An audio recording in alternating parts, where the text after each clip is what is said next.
Sejumlah pejabat tinggi negara menghadiri perayaan Puncak Hari Pers Nasional tahun 2024 yang diselenggarakan di halaman kantor Gubernur Kalimantan Selatan di Banjarbaru.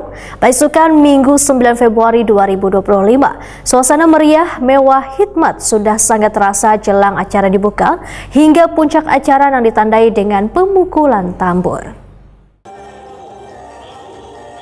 Sejumlah pejabat tinggi negara menghadiri perayaan Puncak Hari Pers Nasional 2025 yang diselenggarakan di halaman kantor Gubernur Kalimantan Selatan di Banjarbaru besokan Minggu 9 Februari 2025. Suasana meriah, mewah, hikmat sudah sangat terasa jelang acara dibuka hingga puncak acara yang ditandai dengan pemukulan tambur. 4, 3, 2, 1. Baik, kita berikan tepuk tangan yang meriah untuk Hari Pers Nasional 2025.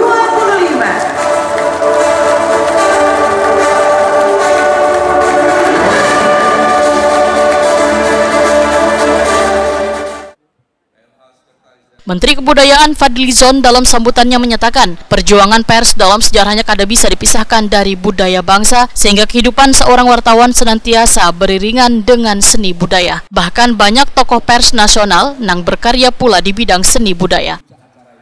Juga harus berakar pada kearifan budaya bangsa kita. Dan di Nusantara, sistem pangan telah berkembang selama ribuan tahun berdasarkan kearifan lokal dan ekosistem berkelanjutan.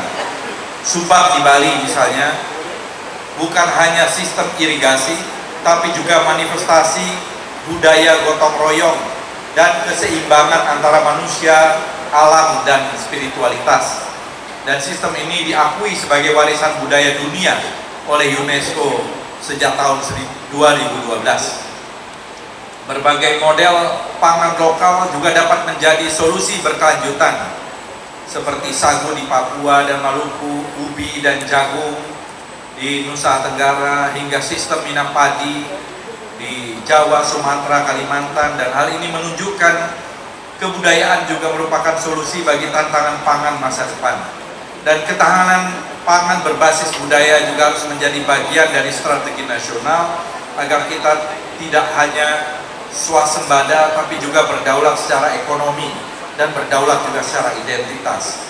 Hadirin yang saya hormati, Menteri Kebudayaan Fadlizon Wayatakoni Prima TV memandahkan berbagai refleksi di dunia pers lawas ini dituangkan dalam karya di bidang kesenian atau kebudayaan. Nangkaya tokoh pers nasional Jamaluddin Adinegoro, sosok wartawan, wan sastrawan, nang dianugerahi gelar Perintis Pers Indonesia, serta Bohtar Lubis, seorang jurnalis, wan novelis Indonesia, nang turut mendirikan Indonesia Raya, wan majalah sastra bulanan Horizon.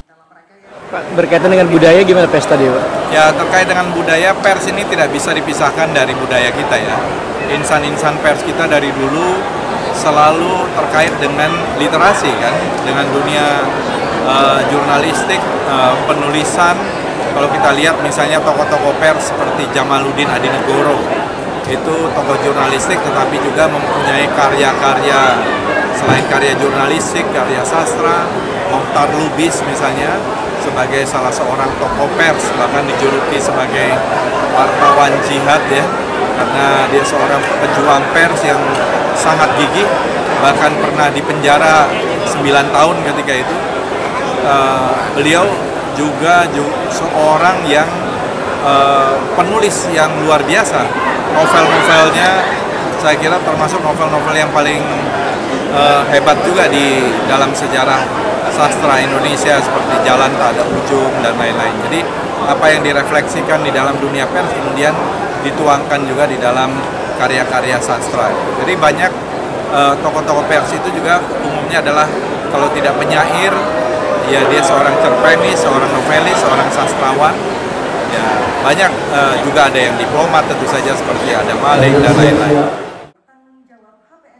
Puncak peringatan HPN 2025 Kalimantan Selatan dihadiri 2.000-an lebih wartawan dari seluruh penjuru tanah air dengan semangat sama untuk meneguhkan peran pers menjaga kedaulatan bangsa untuk mewujudkan kesejahteraan rakyat.